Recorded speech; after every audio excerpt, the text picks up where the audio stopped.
Have you ever wished you could turn back time? I have, many times.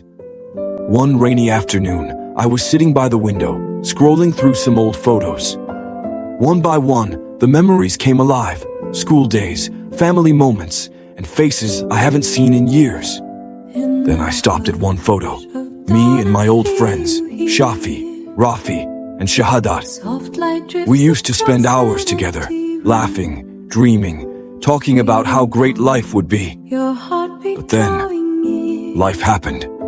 We got busy, and slowly we stopped talking. That day, looking at that picture, I thought, if I could turn back time, I would call him and simply ask, "How are you?" But time doesn't go backward, does it?